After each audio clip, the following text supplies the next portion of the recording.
part of his book in dealing with that conundrum is that he talked about having good local church training as a part of the ministry. And Matt Redman and I had talked about this with Cole years before, and one of the things he said to us was that while the MTS program that he started, the ministry training scheme that he started, was terrific and he was really excited about that, the one thing that he would have liked to have seen more of was more people in the local church getting active in the local church. So in the book, and with that conversation with Cole in mind, when we started the church, considering our experience with the Berea course, we thought the Berea course could have two goals. One was to train people for ministry in the local church, and also to equip and send out people into the broader kingdom of God to work in other churches as well, that people might leave us and go to Bible college as well.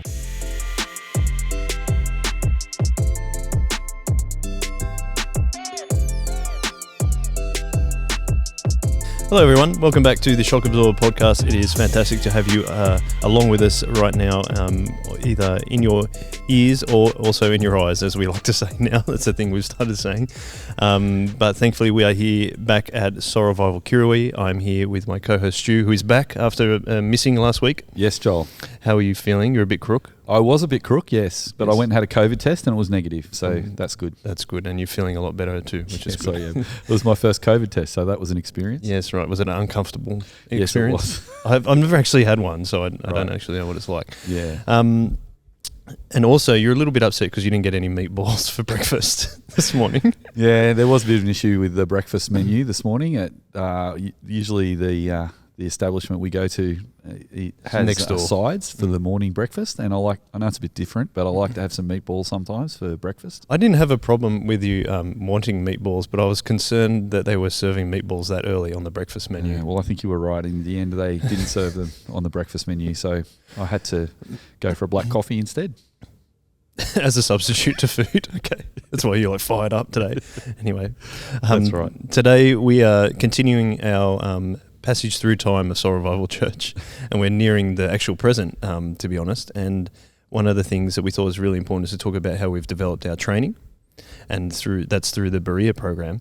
But something that I thought we should probably revisit was just something we talked about in the first season of the podcast around Soul Revival Youth Ministry, was the importance of training. Now, do you want to expand on that for us first?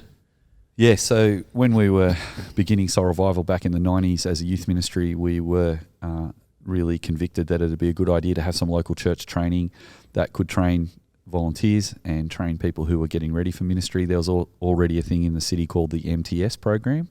In our context in Sydney, the MTS was the ministry training scheme, and that was a terrific training scheme.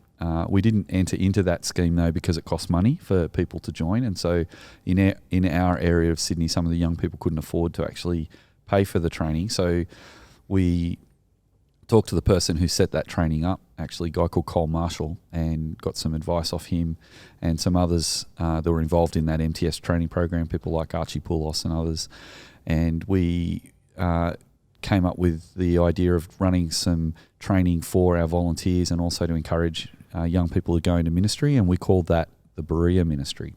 And we called it Berea after Acts 17, where Paul goes to Berea, and he found that the people in Berea had good character. When he preached the gospel, they checked what he said through Scripture, so they had good competency with their Scripture knowledge and were able to test and approve that Jesus is actually the Messiah. And so they had a great conviction that Jesus was the Messiah. So we thought that with the Bereans having good character, good competency using Scriptures, and good conviction that Jesus is Lord, that would be a great name for us as we train leaders to aspirationally have those three characteristics. And so we set up Berea in the mid-90s, I think it was, and we had a great time with that. The other thing that influenced us with our training in the early days was a ministry called Labrie in Switzerland that was set up by Francis Schaeffer and Edith Schaeffer. And Labrie was about coming and sitting and learning and having a conversation about faith. And because I'd been trained as a tutor at University of New South Wales in the early 90s, I was trained in a department called the General Studies Department of University of New South Wales, and they talked about this concept of de-emphasising the expert. And I thought that Labrie idea with the MTS idea would be good to use with an idea that, yes, I am going to share stuff with the people who would do an internship with this Berea program, but it would also be a chance for us to have a conversation about faith. And early on, before we developed the shock absorber model, we still had a value of having young people speak into the ministry. So because we de-emphasised the expert, the Berea ministry training program was very unique in that young people were not only learning about soul revival and ministry in general. We taught people more than just the soul revival ministry. We taught also about other models of ministry as well. But we also found that they were actually able to input and help us to design the ministry as we had that conversation about faith in Berea. So that was our early days, yeah. I remember you saying that there was even when you were doing those early days of Berea, it was still like employing the shock absorber techniques because you were still getting feedback from those young people and developing what you were doing in your ministry over and over again. So I remember even being part of that, and when we came up with the soul revival values, and I remember at a time in Berea, we I think might have been a section from Hebrews that we actually moved back into our. We came up with a new value to be part of it. Can you remember that? Is that true? I can't remember. Yeah, no, it is. It was a time where we were thinking about adding one. We've got a number of values in Soul Revival, which people are welcome to look up on the website, soulrevivalchurch.com. But some of our values are things like the Bible is the Word of God, loving community, prayer and evangelism, humility and holiness. There's a few. One of them that we decided to bring in at the time you were doing Berea was we talked about having worship as all of life as part of our values, because worship of all of life means that we worship God when we come together in the gathering, but we wanted to encourage people to live out their Christian faith all week and to see their life as Romans 12 teaches, which is that in view of God's mercy that we are to offer our bodies as a living sacrifice, and that is holy and pleasing to God. And so we floated that with you guys in Berea and talked about that, and then that was such a great conversation. We took that to the whole youth ministry team, and as a result, the Berea cohort that you were a part of were actually part of designing a new part of our ministry, which is always awesome when that happens. Yeah, I do remember that quite fondly. I do miss Berea. It was pretty fun at the time. I mean, it's so many years ago. Yeah. Because I mean, it's developed so much, and now it's almost like a 2-year course now. Yeah, it is. Yeah. But just going back to those earlier days of Berea. Was your intention just to train people within soul revival ministry and in the shock absorber methods, or was it also to send people out?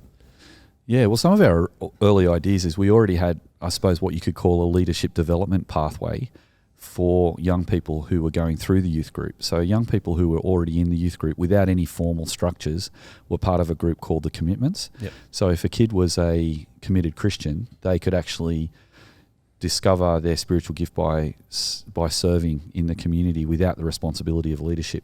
So when I was growing up as a young person in the youth group, I never had much opportunity to serve, and so I just consumed the youth ministry almost like a product. I was almost like taught and given community opportunities and different things that I participated in, but I didn't actually have an opportunity to be a part of that ministry more formally. So we had started the Commitments early in about 1993, and the Commitments were the committed Christians who were the members of the group who weren't leaders, but they were still Christians, and they had an opportunity to minister with us as leadership.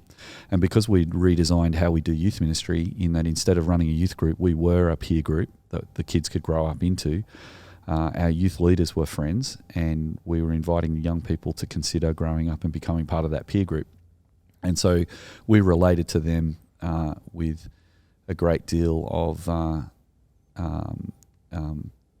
authenticity when it came to the opportunity to develop safe relationships with them in the context that we were still their leaders and they were part of our youth group. So we still had that authority there, but we also, as 1 Thessalonians 2 verse 8 talks about, when Paul was at Thessalonica, he taught the gospel and shared his life with the people he led. So we looked for appropriate opportunities to not only share life relationally with the younger people in appropriate ways, but we also looked for appropriate ways to include them in ministry. So things that wouldn't be too onerous and put too much expectation on their younger shoulders, but it'd give them experience. And so by the time our young people graduated out of high school, they already had an experience of youth ministry, and often they wanted to join the youth leadership team. So there was already that youth leadership pathway in place, which I really thoroughly encourage people to think about doing in their ministries to give young people an opportunity to minister. So there was that. And then we thought, well, once they graduate out of high school, wouldn't it be good to give them some time in the Word to consider what they were going to do with their lives and how they could start thinking about a lifetime of ministry at Soul Revival and beyond, wherever that led. And so the important thing for us to do was to try and have a holistic training package that showed the young people, our theology but other theological frameworks that people use, so they were aware of that, our strategy, but other people's strategies that they use, so they're aware of that, and then how that could be put into practice with mission and discipleship. And so the result of that, the outcome was that many people who did Berea ended up becoming long-term leaders in our community as volunteers. Some ended up going to Bible college too. So the great outcome of Berea was that we were training people in the local church to get involved in their local church, and we're also extending that leadership development pathway so that there could be a pathway into Bible college for people who were thinking of going into formal Bible college. And so over the 20 years that we ran the program at Guymer Anglican Church, we sent 20 people to be full-time ministers in other churches outside of our church, as well as having a number of people be in our staff team at Guymer Anglican Church too. So about 20-25 people went into full-time ministry as a result of the Berea course over that 20-year period.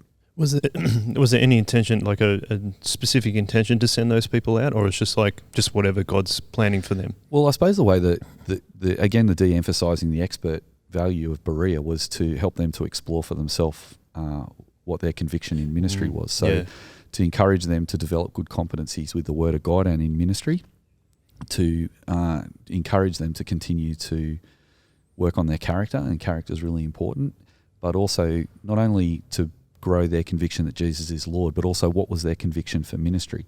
And some people who did the Berea course were very convicted about Soul Revival way of doing things, but some people who did the course actually found that Berea course really helpful to say, actually, I'm not convicted about the Soul Revival way of doing things. And one of my favourite examples of someone who stepped out of Berea into another context was my very good friend Riley Spring, who I know listens to the podcast too. So hi, Riley. Yeah, shout out to Riley. Riley really impressed me as a young man when he and I, in conversation around Berea and afterwards, that helped him to grow a conviction that he wanted to go into a different denomination other than the Anglican Church. And so Riley's currently with Sovereign Grace out at Parramatta, which planted a church relatively recently. I'm really proud of Riley and really excited for him, and continue to be really good friends. But I'm also really excited that Berea was a place that was safe enough for him to explore his conviction, so that he's been able to step into that ministry and done really well. Yeah, Riley's actually asked a couple of questions on the podcast as well, so we're thankful for him for doing that too. So if we've that was kind of where Berea started and expanded it at Guymer. Let's talk about how Berea kind of operates now at Soul Revival Church, because it's even more expanded than it was back at Guymer. Do you want to give us a quick overview of how that kind of runs at the moment? Because originally Berea was almost a 1-year course in Guymer, but now it's 2 years, and we've got interns and everything like that. Can you kind of formalise that for us and say it better than I just did? I think you did really well. I think it's a good question. So when we started Soul Revival, we one of our service areas or service teams that we wanted to start was our training. Not only were we really convicted about our early experience, and then when we subsequently talked to Cole Marshall, but in the intervening time between when Soul Revival Berea started and when we started our church, Cole Marshall released a book called The Trellis and the Vine, or is it The Vine and the Trellis? Trellis and the Vine. Trellis and the Vine. Sorry, Cole. So Trellis and the Vine. Trolls and the Vine be a bit of a scary book. It would be. Yeah, no, The Trellis and the Vine.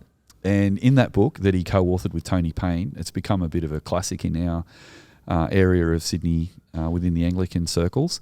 And that was a terrific book, because in that Cole was expressing his passion for the fact that churches need to have good structures but also good people ministry, that we can't just put all our effort into structures and we can't just put all our effort into people ministry, because we need good structures. And he used an analogy of a vine growing up a trellis.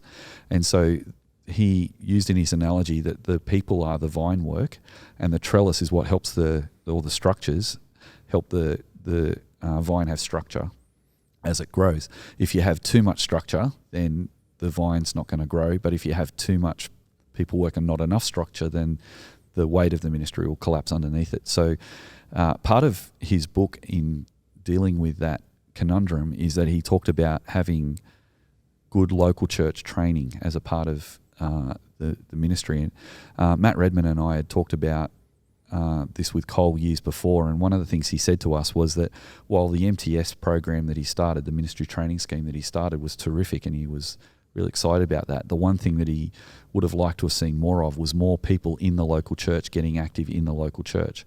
So in the book, and with that conversation with Cole in mind, when we started the church, considering our experience with the Berea course, we thought the Berea course could have two goals. One was to train people for ministry in the local church, and also to equip and send out people into the broader kingdom of God to work in other churches as well, that people might leave us and go to Bible college as well. So I think the Berea course starting up early was really good, because we started to experiment with what would it look like to have a really holistic package of training in a local church to achieve those two goals.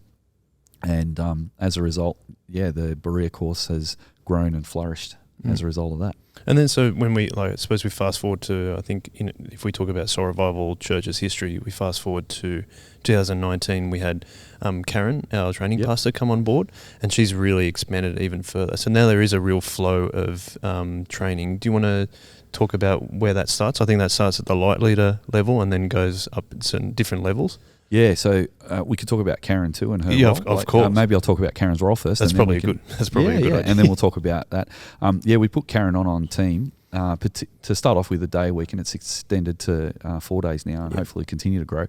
But Karen has come on as a training pastor, and she's got a great deal of experience in tertiary education and also in professional training in the banking sector and in other sectors as well.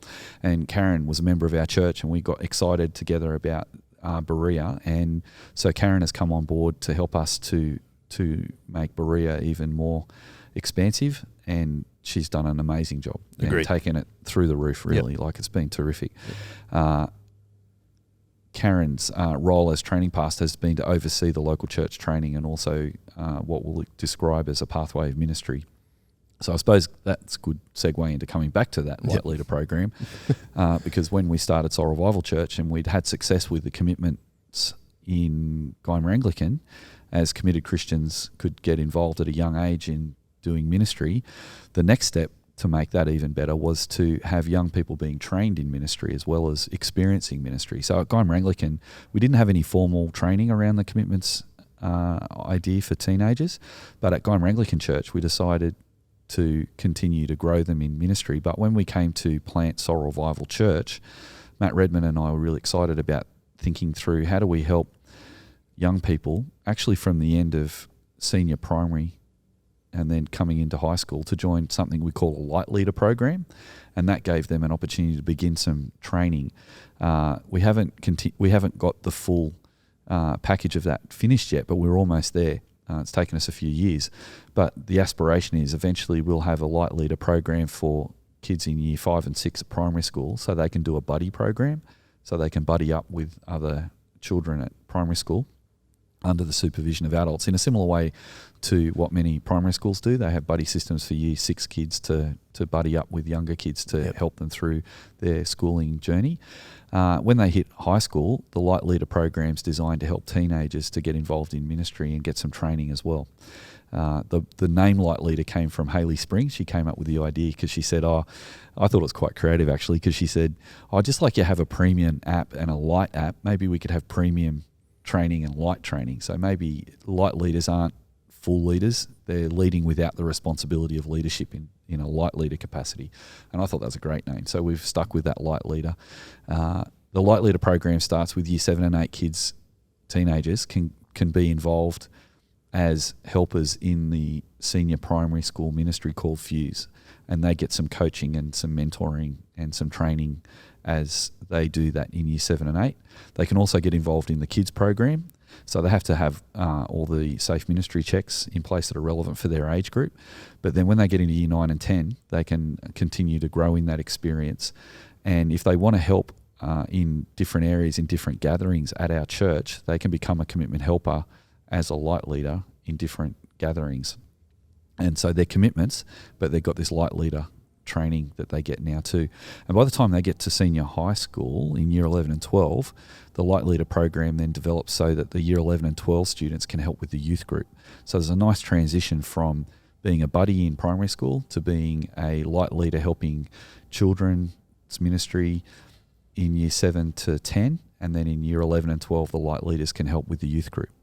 Now on top of that, the other exciting thing is we train our young people now in high school to be involved in our 10 service teams. So we're currently developing how to get young people to learn how to be welcomers, how to do hospitality, how to read and pray, all those different bits and pieces, and that's a really exciting thing. Now we cap that off with a YouthWorks experience. YouthWorks has a program called LIT, which is for kids in year 10 and up. And at that weekend away, over a couple of weekends away, they learn how to do Bible studies and give talks and things like that.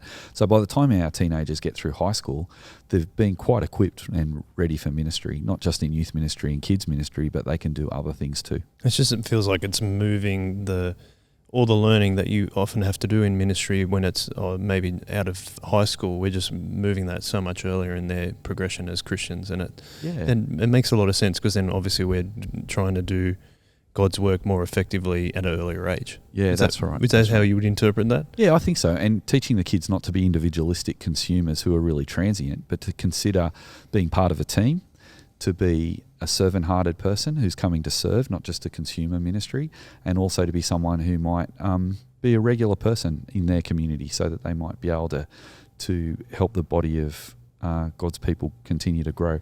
And the other thing that some people have said to me is, well, that sounds like a little bit of responsibility for teenagers, but particularly when you look at primary schools and high schools now, how much they train young people to do things like speeches from an early age. They learn how to read in public. They're very confidently equipped in high school and primary school, and sometimes they're developed more in primary school and high school than they are in the church. So we thought giving people an opportunity to serve in the church as volunteers is a really good thing. Is that something that we probably learn from implementing the shock absorber as well? Like, this is the things that we learn from our young people? Yeah, well, that idea of Berea being a place where people can contribute in the course, de-emphasising the expert, when we do the Light Leader program, we also give young people an opportunity to contribute, not just to learn.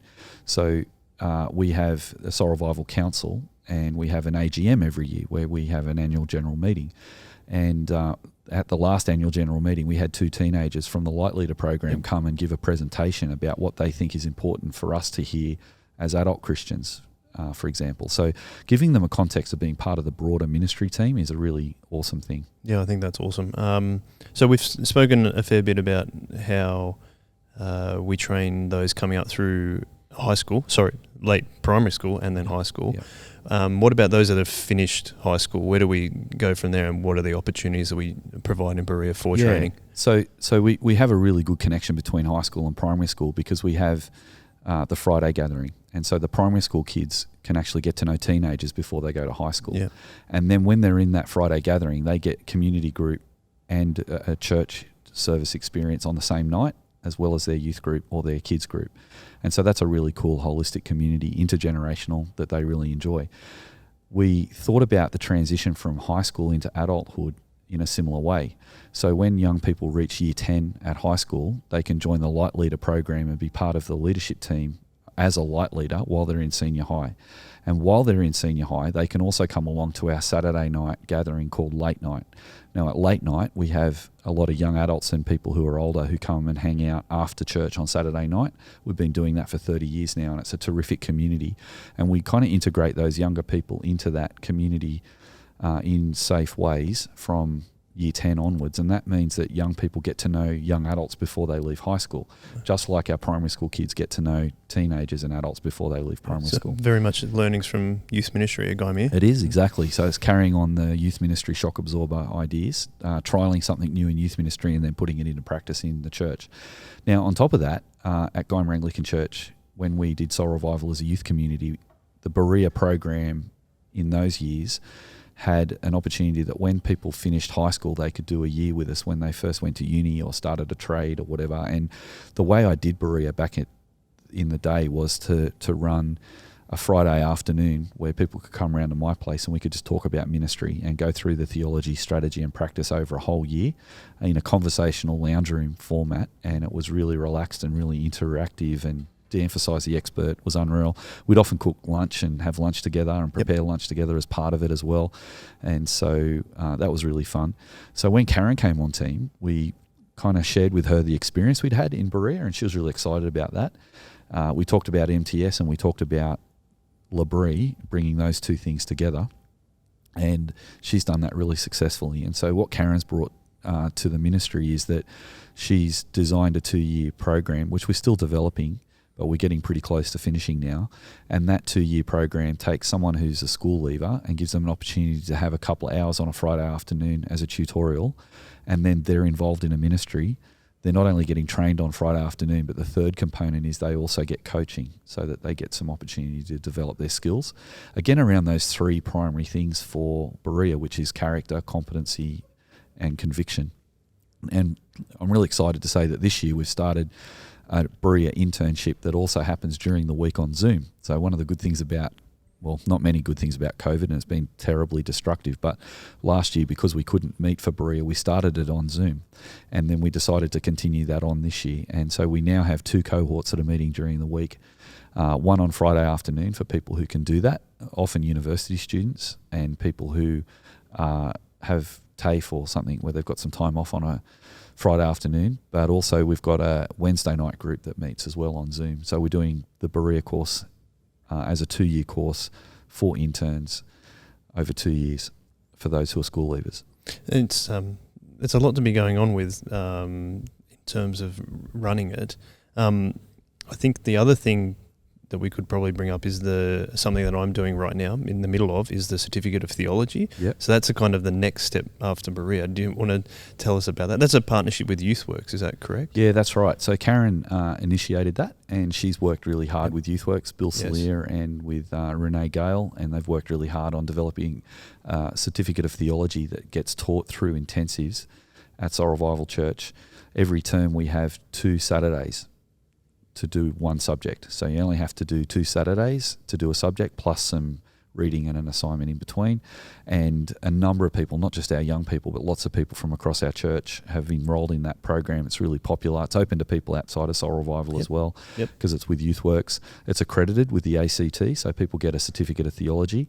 And what's been good about the certificate of theology is someone who's done Berea with the ministry focus that course is, then the theological focus of the certificate, that then equips people for more ministry opportunity, and it also gives people a taste of theological study if they'd be interested in going onwards.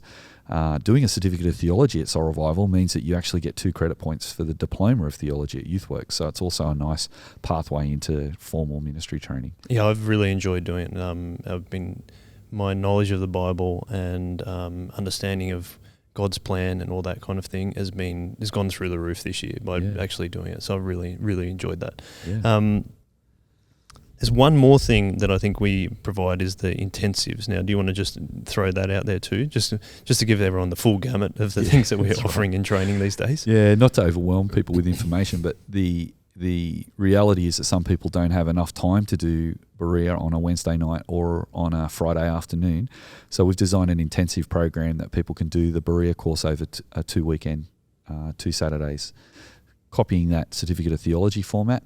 And so we'll be advertising that actually next term, as that's going to be starting next term. So people from Soul Revival and people who are listening to Soul Revival from elsewhere can do the intensive online or face-to-face when we start those. Yeah, there's a lot to be done. So a lot to be done and a lot to be taught. What is the outcome of this for Berea? Like what are our main goals of trying to achieve now that we talked about wanting to equip people back at Gaimea days, but there seems to be a lot broader focus with doing all these different programs. What's the main outcome, do you think, for these training? Yeah, well, one of the things that we're trying to train is just to help people in the local church to be equipped for ministry in the local church.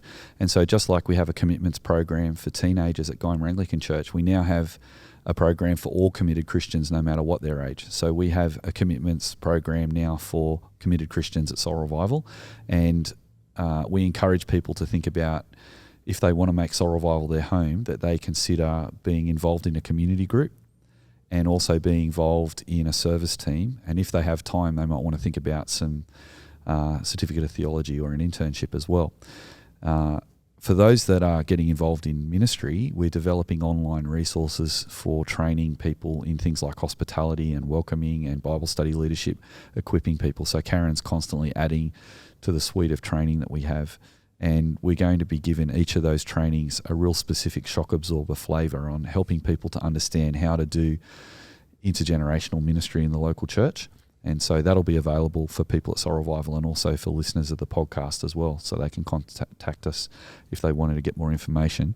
But the outcome is to help people to enjoy their ministry in the local church. And the great news that we've been really thrilled about is that we have about 75 to 80% of people at Soul Revival involved in ministry. So when we had that conversation with Cole Marshall years ago, when he said that he was encouraging us to encourage people to get involved at church, just like it worked well at Guymer Anglican with our youth ministry, so now at Soul Revival Church we have quite a few people involved in ministry. And so there's a really lovely big family of God's people who are working together in the ministries of the church. So that's one outcome. Yeah, absolutely. I think the other thing is that I know that in the first season we talked a lot about how in some aspects you were seeing that people thought that discipleship and mission were completely separate. Yep. I think that you're more of the position that they go together. Yep. Can you tell us why that's important and how Berea influences that? Yeah, that's really helpful. So with regard to discipleship and mission, our simple strategy is that we can help people to consider what is their theological framework for ministry first and foremost. Secondly, what strategy flows from that theological format. And then thirdly, what does the practical mission and discipleship look like? And so as we said on other episodes, we have a theological framework within Soul Revival. We're a Reformed evangelical church, and so that's the framework that we teach with what we call a biblical theology, which reads the Bible as one big story with the cross as the high point in that story, that Jesus' saving work for us on the cross is the result of the fact that the Bible tells us that we're all sinners and we need a saviour, and Jesus is that saviour. And so his work on the cross, we call the atonement, brings us to be at one with God and reconciles us to God and reconciles us to each other. So we have that as a real strong foundational theological framework as we teach people about ministry. And then the strategy that flows from the atonement or Christ's work on the cross is that we seek to, as we say, we summarize the work of Christ on the cross as Jesus changes everything. So we've got that phrase to help people to remember that. Then if that's our theological framework, Jesus changes everything, then our strategy that flows from that is that we are to share the truth and love of Jesus. And that's that 1 Thessalonians 2:8 idea of preach the gospel and share our lives. So the byline to share the truth and love of Jesus then is that we're going to share the truth and love of Jesus person to person, generation to generation, culture to culture, and place to place. And so as we do that, we seek to put that into practice by encouraging all our ministry people to have discipleship and mission in mind. And so the outcome of the Berea course is to train local people for that framework to be put into place. So they're thinking theologically, they're thinking strategically, and then they're active in discipleship and mission. For example, one of the volunteer groups within our church that I was talking about, where the 75% of people are involved, there's people that are going from anywhere from swinging on a tea towel, helping cleaning up in the kitchen, to being a leader in a youth group, or being a coordinator of a ministry in a gathering, or even across the whole church. But another category that I'm really excited about is we train volunteer pastors in that too. And our volunteer pastors we've restarted an idea that's very Anglican called the lay reader idea that not many churches use these days. But we talked to our Bishop Peter Haywood and we said, look, if we do this Berea program with the internship and then we add a certificate of theology to that, would that equip people for being able to be commissioned to be lay readers in our church. And he said, yeah, that'd be terrific. So once someone's done the 2 years of Berea training and then done the certificate of theology or equivalent, then they can volunteer to become a VP. And the volunteer pastor is really exciting because it gives people an opportunity to taste and see what pastoral ministry is like if they're thinking of going into full-time ministry or part-time ministry in a paid capacity down the track. But even for people like yourself, a couple of years ago when you were starting to think about ministry, being fully paid doing what you were doing before you became one of the pastors at Soul Revival, you could become a volunteer pastor. So we currently have volunteer pastors who are working full-time but are able to be pastors at our church, which is very exciting because they're like the tent makers of Soul Revival Church. So we've got those volunteer pastors who've been trained in their theology and in their strategy and their practice, and they're doing discipleship and mission together. So when it comes to teamwork, having people who are thinking theologically and strategically, who are then working in team together, it means that instead of everyone doing separate things in the church and doing discipleship or mission however they feel convicted to do it, we're giving people an opportunity to do that, to do it separately and individually, but also to work together as a team with people who are like-minded. And so we're really excited about not separating discipleship and mission all the time. Often I talk to Christians these days who say, church is where I have my discipleship and then I go out on mission outside of the church. Well, we started thinking, what if the third place theory could give us an opportunity to not only do discipleship, but have a meal after church that could be somewhere we can invite people to come back to. And that's become very popular. So we're doing discipleship and mission in our churches. But then also we thought, instead of just having individuals go out and do mission by themselves, we train people in Berea to think about how can we do mission together outside of the church as well. So that's how we approach that. And it certainly seems like a real personal conviction for yourself as well.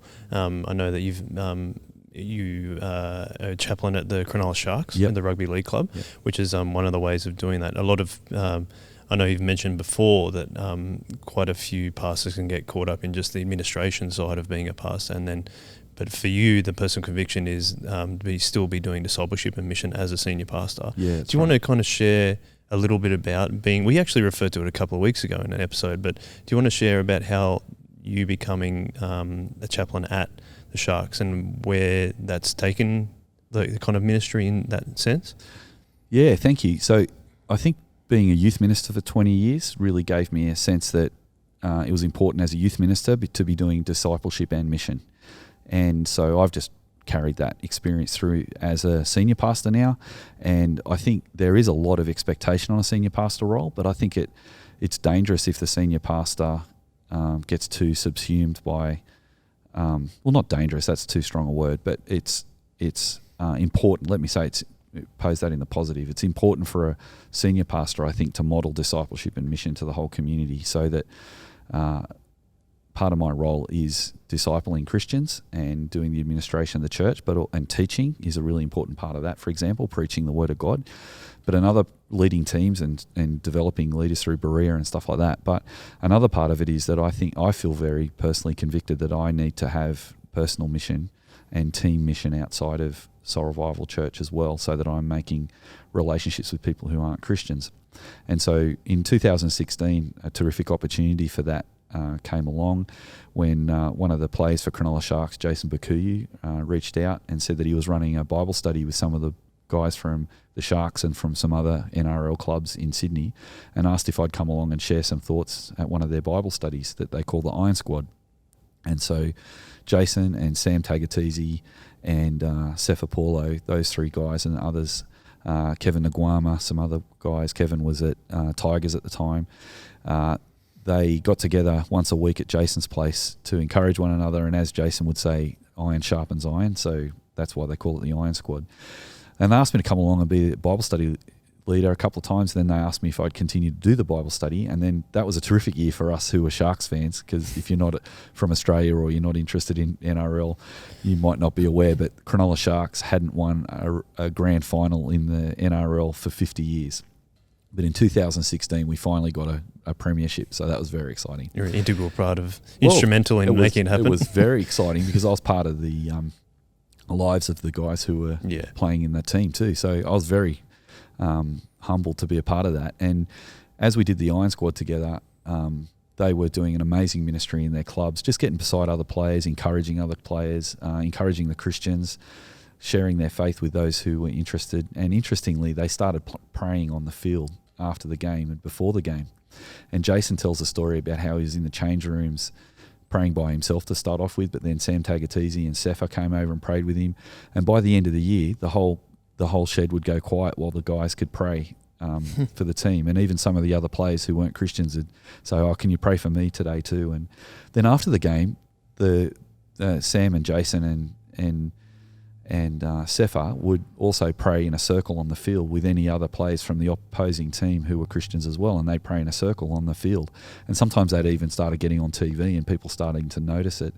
My own son Elijah was watching that with great interest and decided that after his soccer games he would start praying with the Christians in the middle of the field like Jason and the boys were. So they were influencing a lot of young people and exciting people with that. And the NRL were fine with it. They thought it was terrific, and particularly because Jason and Sam and Sefa have Pacifica backgrounds. The Pacifica players in the NRL, the numbers of Pacifica players are growing, and a lot of those guys have Christian heritage and or have Christian faith. So there's this great opportunity for the clubs to encourage what they saw was a really good thing. And the delightful thing was that Sam and Jason asked Cronulla Sharks if I could be the chaplain after the chaplain that they had needed to resign for health reasons. And so the club asked me if I'd be the chaplain, and I said yeah. And what was great about that is Jason and Sam and I were a team together. And so even though I was a chaplain and part of the wellbeing team as well, part of that team as well, with the club, but I'm also in a way coming in under the leadership of the players rather than coming in and leading it. And so I was very much in an opportunity to be in the club with other Christians and be together there. So that was delightful. One of the highlights of that was at the NRL Grand Final when Cronulla beat Melbourne, which was terrific. But after the game, straight after the game, the final whistle blew, and I looked down on the field because I was in the crowd. It was terrific. And I looked down, and there on the field was my Bible study in a circle on the field praying. They'd all knelt down and prayed and thanked God for the game and thank God for the season. And then the whole of Australia saw that, and many people around the world. So then they got up and got their trophies and things like that. And the next week at Iron Squad, I got to see the guys ring the premiership rings and stuff like that. It was really delightful. And since then, all three of those players have moved on from the club now, but now we have Britt and Sione, who are Christians in the team, who are continuing to work together with me to support and encourage the other players. I've got really great relationships with the Wellbeing team led by Amanda down at the Sharks, which is terrific. And I've been at the Sharks now for 5 years, so this is my 5th year as a chaplain. You seem to really enjoy it. Yeah, cool. I really do enjoy it. Yeah, it's a great opportunity to get beside the players and to encourage them. And also, some of the players who have faith have gone to churches, and some have come to our church too, and it's a really nice integration there between Soul Revival and what happens there. But I don't use the chaplaincy as a way of recruiting players for our church or anything. I always really respect the fact that I'm there as a guest, and I go as a guest to the club to be a part of the wellbeing team. But the church at Soul Revival really encourages that. So I think that's a really fun example of the fact that mission can be a team endeavour, and that's not just restricted to our chaplaincy that we have with NRL.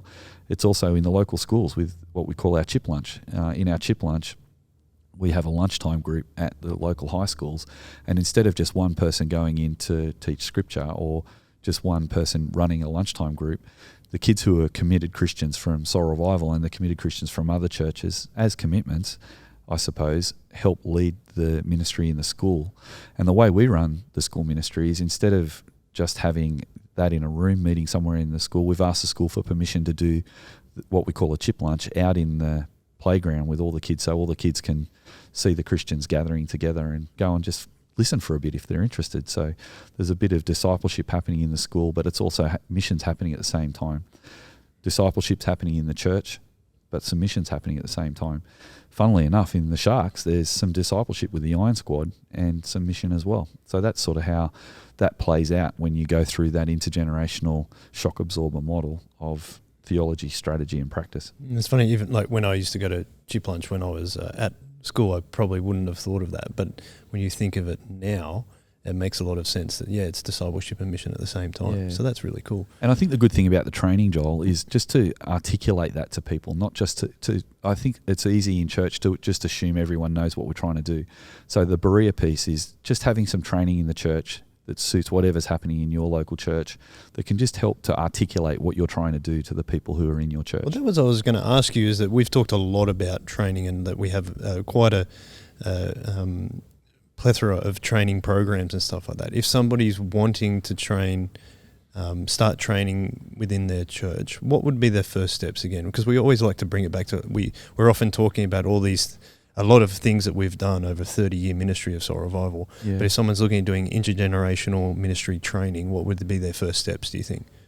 Well, I think it's a great idea to include teenagers in your ministry somehow, to give them an opportunity to learn on the job.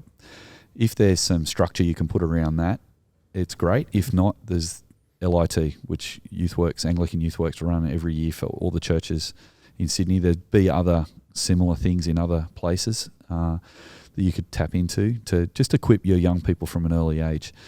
The other thing is you can include them in your services. The other thing I didn't talk about today is part of the training is that our young people read the Bible and pray in church and are actually involved.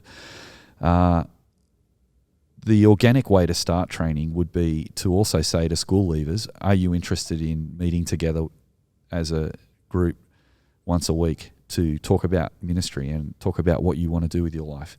And in that context, help them to think biblically about their future. Think about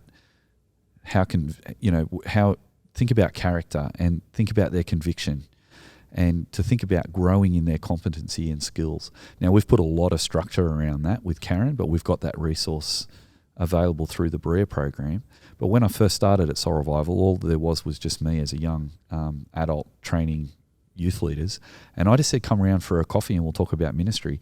The structure I put in place was, let's just talk about our theology though. Let's think about what our convictions are so we can explain that, so that you can think through if you're convicted for that as well. Think about how you can grow your skills as we talk about that.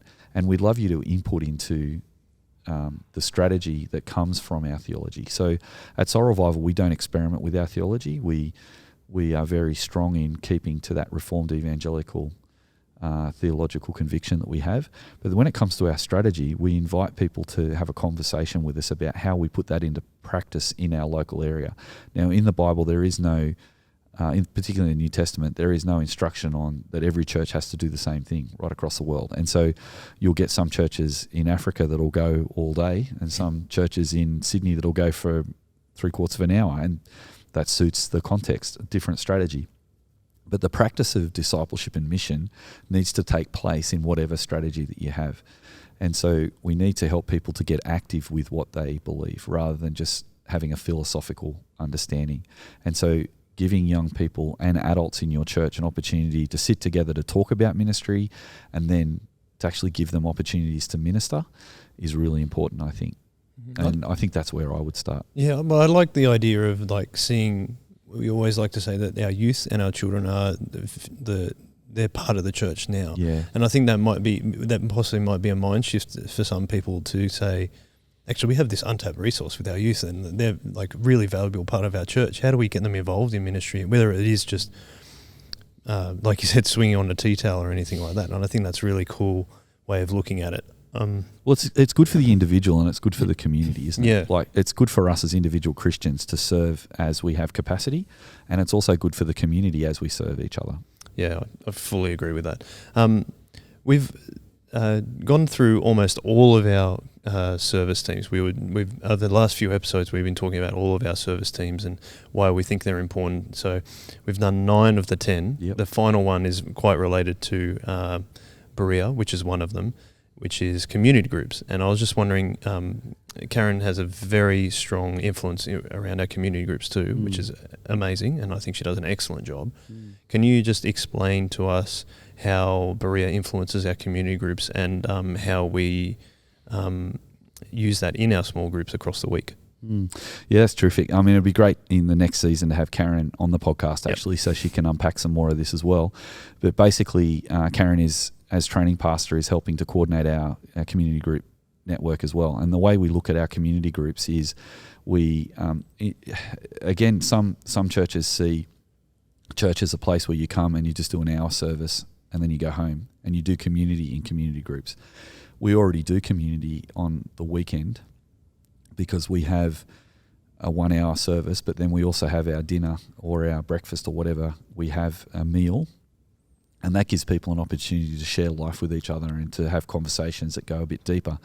But despite still having that community on the weekend, we still think it's a really good thing to supplement that with a time where people can get together in a small group in someone's home and open the Bible and read the Bible together, to pray together, and to also look after and support each other. And most of our pastoral care happens within community groups where people are gathering around God's Word once a week. Sometimes they have a meal too, sometimes they don't. Sometimes they do different things. But we have a number of different community groups at all sorts of times, and that's not much different to most churches these days that have community groups, as whether they call them Bible studies or life groups or whatever they call them. We really want our Bible studies or our community groups to be missional community groups as well as discipleship places. So we are continuing to encourage people to disciple one another, but also to be on mission together. So that's where that practice of discipleship and mission takes place there too. So instead of calling our community group leaders or Bible study leaders, we call them community group planters, because we're a church planting church and we're also planting new community groups. And our community groups also get together once a term to support the discipleship and mission of our church in a thing we call the Commitments Week. And so once a term, the community groups encourage people in the services to join what we call the prayer and evangelism teams of our church services, where all the committed Christians get together once a term to pray for family and friends who aren't Christians and pray for family and friends who are Christians. And then after they've done that on the Commitments Week, during the week, we encourage our community groups to get together.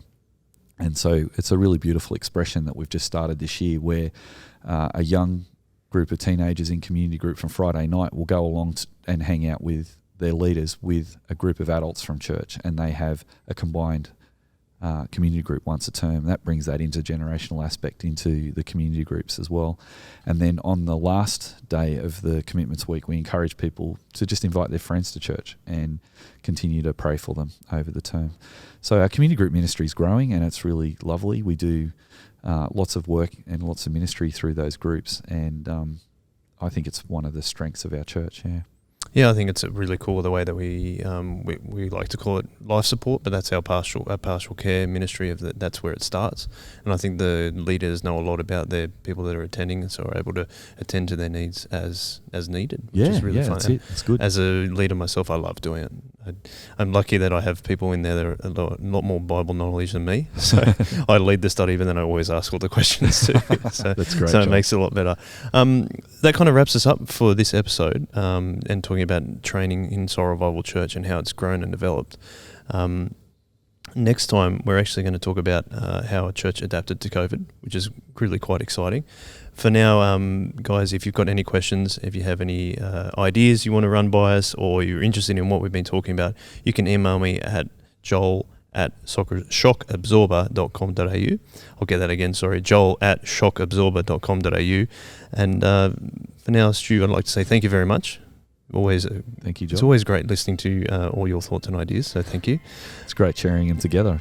Yeah, that's right. And for now, we'll finish with a one way. One way.